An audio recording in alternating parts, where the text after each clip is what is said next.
Escuche ahora al pastor Alejandro Bullón con el resumen de la lección de escuela sabática para este sábado, 30 de agosto del año 2003. Esta semana presentamos Ministerio de Jesús y Santuario. Uno de mis hijos cierto día provocó un accidente de tránsito. Él era el culpable. Entró a una pista de doble sentido mirando solo a un lado. De repente chocó. Gracias a Dios el accidente no tuvo consecuencias terribles. Nadie salió herido, aunque ambos vehículos estaban completamente deformados. Mi hijo estaba completamente asustado. Él era culpable, él se sentía mal. Ahí apareció la policía, en fin, la policía, las otras personas, todo el mundo lo estaba presionando. Parecía que no valía mucho la pena que él reconociese que era el culpable. De repente apareció mi hijo mayor, que es un abogado. Abrazó a su hermano, vio que estaba bien físicamente y le dijo: confía en mí, no digas una sola palabra. A partir de este momento yo te voy a defender. Soy tu hermano mayor y por encima de todo, soy tu abogado. Ya después en casa, esa noche, mi hijo accidentado me dijo una cosa interesante. Papá, ahora yo sé lo que significa tener un abogado defensor. Porque yo me estaba sintiendo solo, incapaz de decir una palabra, todos me acusaban. Y tú no sabes cuánta alegría me trajo ver a mi hermano a mi lado, él con la cabeza fría defendiéndome y yo a un lado en silencio, sin decir más una sola palabra, confiando todo mi problema en las manos de mi hermano abogado. Bueno, querido, la lección de esta semana, aunque va a analizar algunos ritos y ceremonias, tiene como objetivo mostrar a Jesús como aquel abogado que intercede por ti y te defiende en las cortes celestiales. Tu propia conciencia, el diablo, las circunstancias de la vida pueden estar presionándote, pueden estar diciendo que para ti no hay perdón, que tú eres culpado, que tu matrimonio acabó porque tú tienes la culpa, que estás con cáncer porque tú tienes la culpa, que no mereces la salvación, que estás perdido, pero tú tienes un abogado defensor en las cortes celestiales. Ahora, ese abogado no puede hacer nada por ti si tú no aceptas los servicios de él. No cuesta nada, no tienes que pagar nada y él está listo a defenderte, solamente tienes que aceptar. Claro que como el santuario terrenal era solamente una sombra o figura del santuario celestial, es necesario que comprendas qué es lo que pasaba en el santuario de Israel para poder entender qué es lo que Jesús está haciendo por ti hoy en el cielo. Es por eso que nuestros ojos tienen que volverse ahora en la lección al santuario terrenal. En el santuario de Israel habían sacrificios diarios. En el primer compartimiento todos los días se sacrificaban animales y se derramaba la sangre. A esto se llamaba el continuo, entre comillas, el continuo, porque era un sacrificio continuado, era un sacrificio de todos los días. Todos los días, a lo largo del año, se sacrificaban animales después que el pueblo confesase sus pecados delante de los animales. Entonces, ese animal muerto era símbolo del pecador, o del Cordero de Dios que un día moriría y el pecador estaba libre de sus pecados. Esta confesión que el pueblo de Israel hacía era una confesión individual. Todo israelita que había pecado debía llevar al sacerdote su ofrenda para ser sacrificada al Señor. Los sacerdotes estaban siempre de turno ahí. Estoy hablando de los sacerdotes, no estoy hablando del sumo sacerdote. Tú vas a ver más adelante cuál era la función del sumo sacerdote. Entonces, cuando el israelita arrepentido, llevaba el animal para el sacrificio, confesaba sus pecados, la promesa era que sus pecados eran perdonados. Pero esos pecados confesados quedaban allí en el santuario. Ahora, el hecho de que los pecados confesados quedasen en el santuario no quería decir que la persona no hubiese sido perdonada. Estaba completamente libre de su culpa, porque el precio de su pecado había sido pagado, el animal había sido sacrificado, la sangre se había derramado, su pecado estaba perdonado, pero el pecado permanecía en el santuario. Tú ya sabes que la sangre de este animal o de estos animales eran símbolo de la sangre de Cristo, pero estos animales eran solamente simbólicos, ellos no tenían poder de limpiar el pecado, porque el único que podía purificar el santuario de los pecados era el verdadero Cordero de Dios, el antitipo. Estos animales eran solo tipo, por lo tanto no podían purificar, por eso los pecados eran transferidos al santuario y quedaban en el santuario.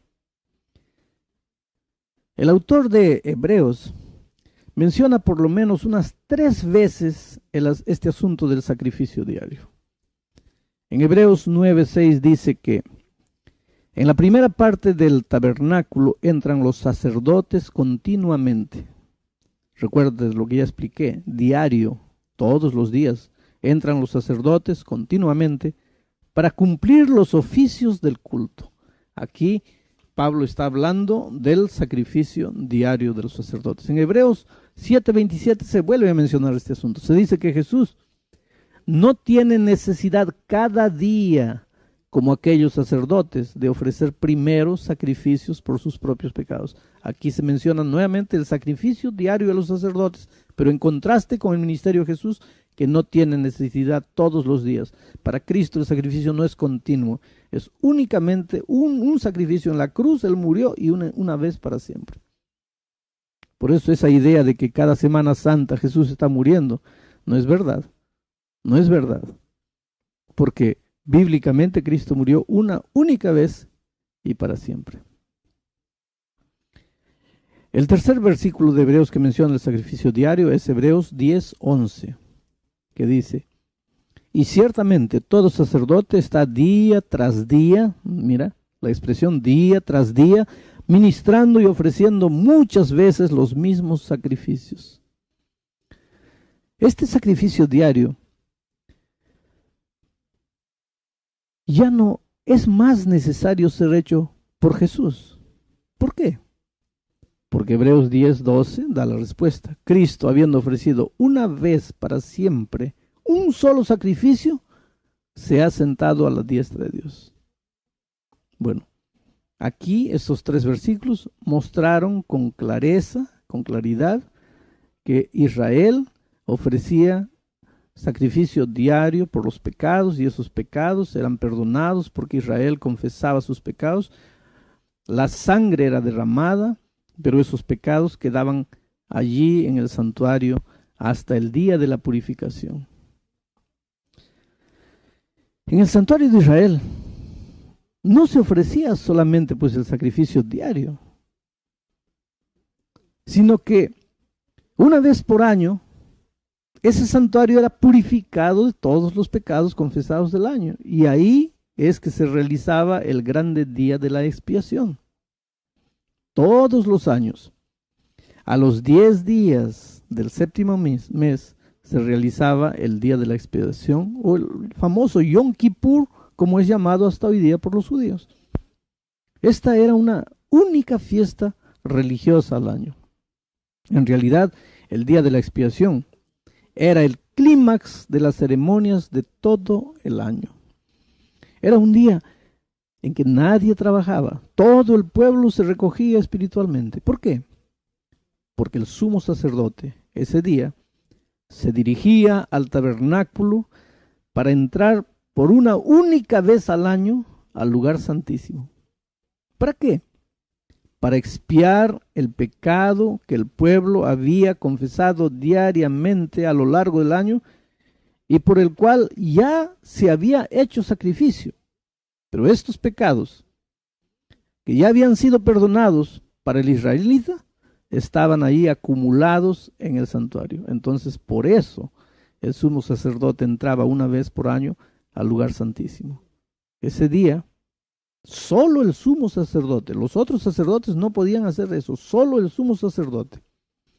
Él tomaba 2 machos cabríos y echaba suerte.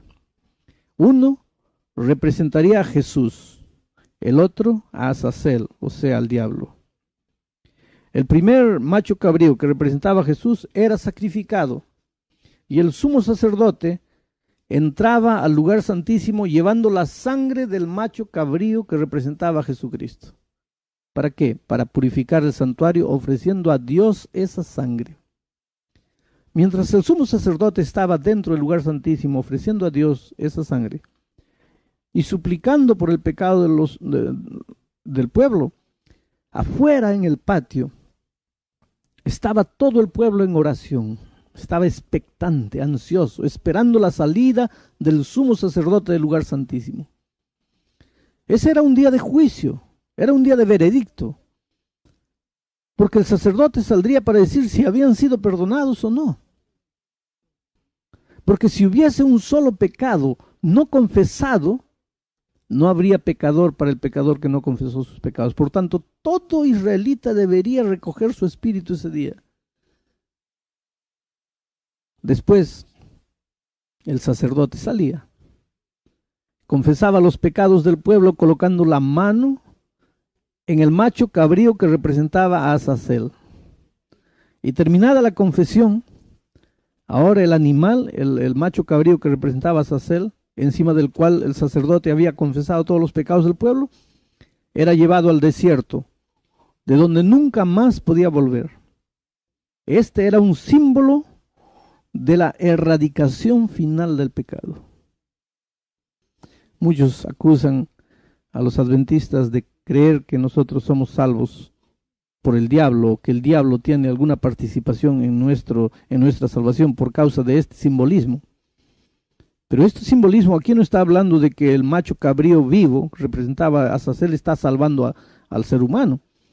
Quien salva, la sangre que intercede por el hombre, la sangre que paga el precio del pecado del hombre, es la sangre del macho cabrío que representaba a Cristo.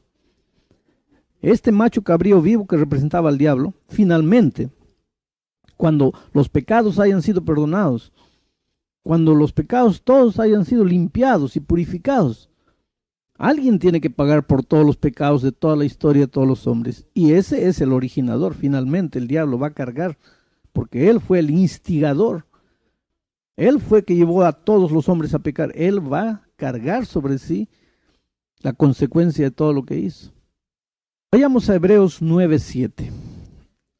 Aquí se hace clara referencia de este día cuando dice: pero en la segunda parte, solo el sumo sacerdote, una vez al año, no sin sangre, la cual ofrece por sí mismo y por los pecados de ignorancia del pueblo.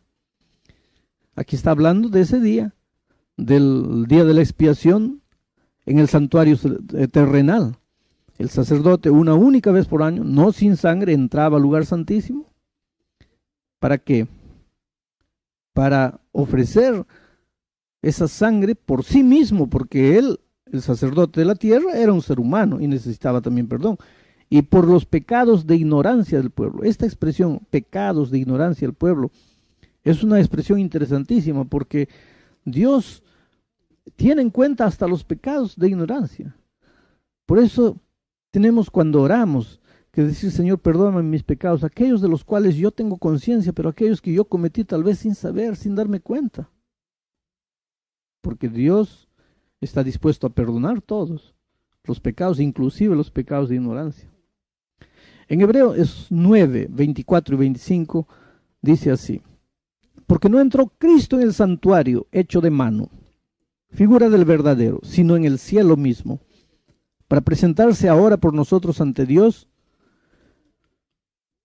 y no para ofrecerse muchas veces, como entra el sumo sacerdote en el lugar santísimo cada año con sangre ajena. Y el versículo 26 dice: pero se presentó Cristo una sola vez para siempre por el sacrificio de sí mismo para quitar de en medio el pecado. Mira, querido, no hay duda, este versículo es contundente hablando de la entrada de Cristo al lugar santísimo allá en el cielo. Así como el sacerdote entraba aquí en la tierra una vez por año para limpiar el santuario de todos los pecados acumulados, en el cielo también Cristo entra una vez por año. Y los adventistas creemos que esa entrada de Cristo allá fue el 22 de octubre de 1844. ¿Por qué? Porque Daniel 8:14 dice, hasta 2300 años y el santuario será purificado. ¿Qué santuario? ¿El santuario de la tierra? No, ya no existe santuario en la tierra. Entonces se está refiriendo al santuario celestial. Y Daniel nos da pruebas para saber cuál es el día de partida de esa profecía. Comienza el año 457 a.C.